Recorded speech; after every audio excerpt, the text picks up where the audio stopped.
Welcome to Kitchen'sPark. இன்றைக்கி நம்ம சேனலில் என்ன பார்க்க போகிறோன்னா பருப்பு பணியாரம் தாங்க பார்க்க போகிறோம். அந்த பருப்பு பணியாரம் ரொம்ப சுவையாக இருக்க போகுது. அது எப்படி செய்யலான்னு பார்க்கலாம். அதுக்கு முன்னாடி இன்னமும் நீங்கள் நம்ம சேனலை சப்ஸ்கிரைப் பண்ணலைன்னா சப்ஸ்கிரைப் பண்ணிக்கோங்க. அப்போ தான் நம்ம போடுற புது புது வீடியோஸ் பார்த்திங்கன்னா உங்களுக்கு நோட்டிஃபிகேஷனில் வரும். அந்த வரிசையில் நாம் இன்றைக்கி பருப்பு பணியாரம் செஞ்சுருக்குறோம். ரொம்ப சுவையாக இருக்க போகுது, ரொம்ப ஹெல்த்தியாக இருக்க போகுது. பச்சை பயிறு, துவரம்பருப்பு, இந்த பருப்பு தான் நாம் இன்றைக்கி எடுத்திருக்கோம். இது நல்லா நோய் எதிர்ப்பு சக்தியை கொடுக்கக்கூடியது. இப்போ இருக்கிற சூழ்நிலையில் நம்மளுக்கு நோய் எதிர்ப்பு சக்தி வந்து ரொம்ப தேவை. ஸோ அந்த நோய் எதிர்ப்பு சக்தியை தரக்கூடிய பருப்புக்கெல்லாம் வச்சு தான் நாம் இன்றைக்கி பணியாரம் செஞ்சுருக்குறோம். அது எப்படி செய்யலான்னு பார்க்கலாம். பாருங்கள், இந்த மாதிரி நான் இட்லிக்கு போடுறோம்லங்க அரிசி, அதை தான் 1 கப் அளவு எடுத்து ஊற வச்சுருக்கிறேன். நெக்ஸ்ட்டு பார்த்திங்கன்னா நம்ம பருப்பு என்ன எடுத்திருக்கோம், துவரம்பருப்பு, பச்சை பயிறு எடுத்துருக்குறோம்.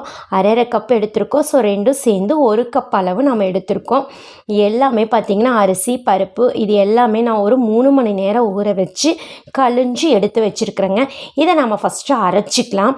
எப்படியே பாருங்கள், நான் ஒரு மிக்ஸி ஜார் எடுத்துருக்குறேன். அதில் ஃபஸ்ட் நம்ம அரிசி ஆட் பண்ணிக்கலாம். பாருங்கள், எடுத்த அரிசி எல்லாம் ஆட் பண்ணியாச்சு. நெக்ஸ்ட்டு பார்த்திங்கன்னா பச்சை பயிறு, துவரம்பருப்பு ஒன்றா தான் ஊற வச்சோம். ஸோ ஒன்றாவே நம்ம அரைச்சிக்கலாம். பாருங்கள், எல்லாமே ஆட் பண்ணியாச்சு. இதில் பார்த்திங்கன்னா நாம் பருப்பெல்லாம் ஆட் பண்ணிக்கிறதுனால இஞ்சி பூண்டு பேஸ்ட் எடுத்துக்கலாம். 1 டேபிள் ஸ்பூன் அளவு எடுத்துருக்கிறேன். நெக்ஸ்ட்டு பார்த்திங்கன்னா வாசனைக்காக ஜீரகத்தூள் எடுத்துக்கலாம். அப்புறம் பார்த்திங்கன்னா இதுக்கு தேவைக்கேற்ப உப்பும் போட்டுக்கலாம். நம்ம அரைக்கிறப்பவே உப்பு ஆட் பண்ணிக்கலாம். ஸோ இவ்வளோதாங்க. இதை நாம் ஃபஸ்ட்டு அரைச்சி எடுத்துக்கலாம். எப்படி அரைக்கணும்னு கேட்டிங்கன்னா கொரகொரப்பாக அரைக்கக்கூடாது, நல்லா நைஸாகவே நம்ம அரைச்சிக்கலாம். பாருங்கள், நல்லா நைஸாக அரைச்சாச்சுங்க. இதை ஒரு பவுலுக்கு நம்ம மாற்றிக்கலாம்.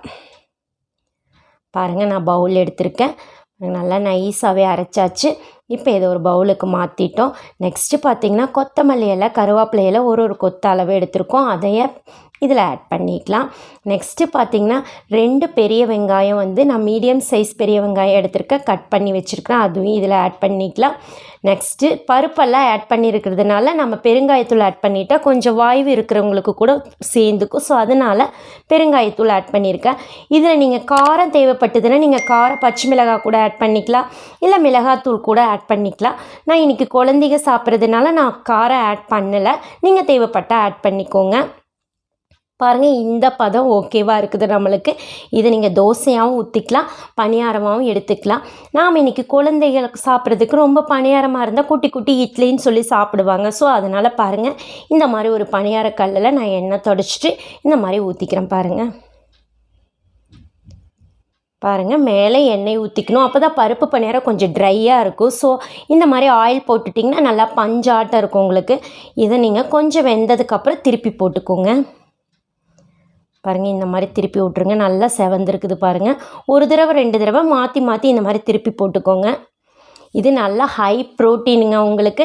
இப்போ இருக்கிற சூழ்நிலையில் நம்மளுக்கு ரொம்ப சத்து ரொம்ப அவசியம். ஸோ இதையும் சாப்பிடுமா, இந்த மாதிரி நம்ம நல்ல சத்துள்ள பொருளாக சாப்பிட்றப்ப பார்த்திங்கன்னா உங்களுக்கு நல்லா நோய் எதிர்ப்பு சக்தி கிடைக்கும். குழந்தைகளாக இருந்தாலும் சரி, பெரியவங்களாக இருந்தாலும் சரி. ஸோ இந்த மாதிரி செஞ்சு பார்க்கலாம். பாருங்கள், மேலேயும் கொஞ்சம் ஆயில் போட்டுக்கோங்க. அப்போ தான் நல்லா சாப்பிட்றதுக்கு பஞ்சாட்டம் இருக்கும் உங்களுக்கு. 1 தடவை 2 தடவை மாற்றி திருப்பி விட்டுட்டு நெக்ஸ்ட்டு பாருங்கள், இப்போ வெந்துருச்சு, நம்மளுக்கு நல்லா செவந்து வந்துருச்சு. ஸோ இதை நாம் எடுத்துக்கலாம், ஒரு பிளேட்டுக்கும் மாற்றிக்கலாம். குத்துனிங்கன்னா உங்களுக்கு வந்து மாவு இருக்காது. ஸோ வெந்துருச்சு நம்மளுக்கு. இப்போ நான் இது ஒரு பிளேட்டுக்கு மாற்றிக்கிறேன். பாருங்கள், இதே மாதிரி தாங்க நம்ம இருக்கிறது எல்லா மாவையும் இந்த மாதிரி நம்ம பணியாரம் ஊற்றிக்கலாம். பாருங்கள், இதுக்கு நீங்கள் சைடிஷாக சட்னி பார்த்திங்கன்னா தேங்காய் சட்னியும் நல்லாயிருக்கும், சாம்பாரும் நல்லாயிருக்கும், தக்காளி தொக்கும் நல்லாயிருக்கும். இன்றைக்கி பாருங்கள், நான் தேங்காய் சட்னியும் தக்காளி தொக்கும் தான் செஞ்சுருக்கோம். ரொம்ப சுவையாக இருக்க போகுது. பார்க்குறதுக்கே ரொம்ப கலர்ஃபுல்லாக இருக்குதுங்க. ஸோ நீங்களும் இந்த மாதிரி உங்கள் வீட்டில் குழந்தைகளுக்கு, பெரியவங்களுக்கு செஞ்சு கொடுங்க. ரொம்ப டேஸ்டி, ரொம்ப ஹெல்த்தி. ஸோ இந்த ரெசிபி உங்களுக்கு பிடிச்சிருந்ததுன்னா உங்கள் ஃப்ரெண்ட்ஸுக்கெல்லாம் ஷேர் பண்ணுங்கள், லைக் பண்ணுங்கள். மறக்காமல் Kitchen'sPark சேனலுக்கும் சப்ஸ்கிரைப் பண்ணுங்கள். தேங்க்ஸ் ஃபார் வாட்சிங்.